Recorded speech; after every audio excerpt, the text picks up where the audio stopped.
Someone recently asked, how big of a steak should I get? Well, my easy answer is get the biggest mother effing steaks you can possibly get.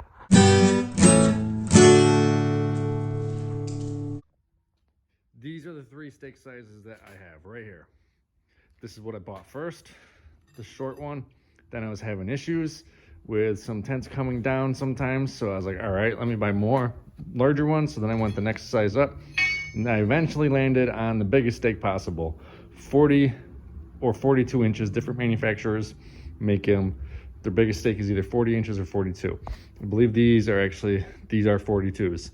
So pretty much exclusively use these only now. These are still on the truck, but like we don't use them on the corners. We don't use them. There's going to be a few on each tent, but it's mostly these giant steaks. So why do you want to use giant steaks?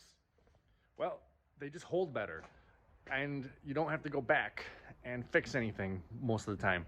These giant steaks will keep a 20 by 20 in place in the wind much better than a shorter steak. Yes, the shorter steaks are going to be cheaper to buy, but you're probably going to have to go back. Not every tent, but some tents you're going to have to go back because the steaks have pulled. And sure, like I just said, the shorter steak was cheaper in the beginning, but now you've just spent time and money to go back and fix some steaks that you bought because they were cheaper to begin with. If you just buy them a little bit more expensive, larger steaks, you'll have less times that you have to go back out somewhere. Less times you have to pay someone or take time away from your family to go out and fix the tent because you wanted to buy cheaper steaks. If you just buy the more expensive ones, you're gonna cut down on that drastically. In the past 5-6 years, I have not ever had to go out and fix the tent because the steak is pulled because I bought these huge steaks. I went out at least once every other week before when I had the smaller steaks until I got fed up with it because it was just taking time away from me being home in the middle of the night or the morning. We're having to figure out how to get out there during all my other jobs and how to fix the tent because some steaks pulled because the steak wasn't long enough.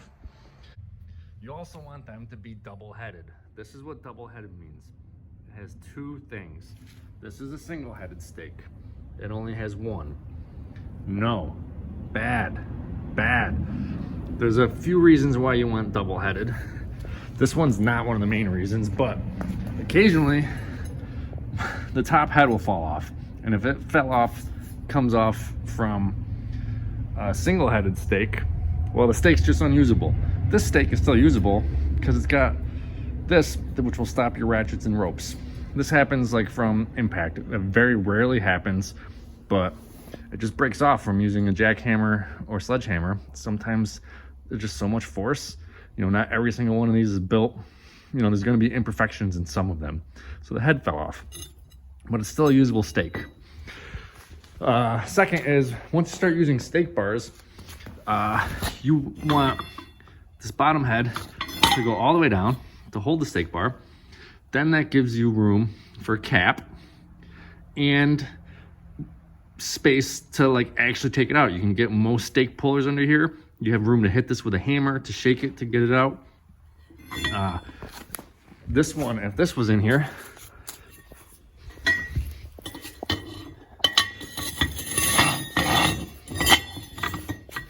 it would just go all the way down. You're gonna have a really hard time getting this out. You got nowhere to grab onto. It's hard to hit this to shake it. This whole lot more flexibility, versatility, and ways to get it out.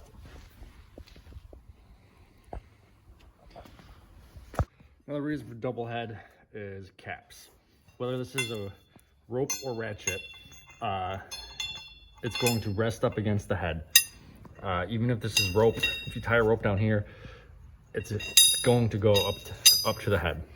So with a double-headed steak, it stops it and you can put a cap on. You cannot put a cap on this at all unless you actually cut like a slit in this, like take out this so that it can go over the rope. It's just easier and looks better like this. So in summary, use giant stakes, the biggest ones you can get, 40 or 42 inches, because it's going to save time, whether it's your time or one of your employees' time. It all saves money, saves time away from family, just allows you to not have to go out in the middle of the night and fix something, or the next morning, or have to try to figure out during your normal day getting out there. Just get the bigger stakes in the very beginning, spend a little bit extra money, and you'll have far less issues. Everything's safer, you have peace of mind, and you actually end up saving money in the long run. Are you thinking of starting a rental business or growing your rental business? At Recipe, we help young, hungry entrepreneurs like you start their own business. Our experience of over 15 years as rental business owners and professional digital marketers make us the greatest team to help other people launch their own profitable business through website, marketing, and consulting services. Go to recipe.com to start or grow your rental business today. Thanks for watching.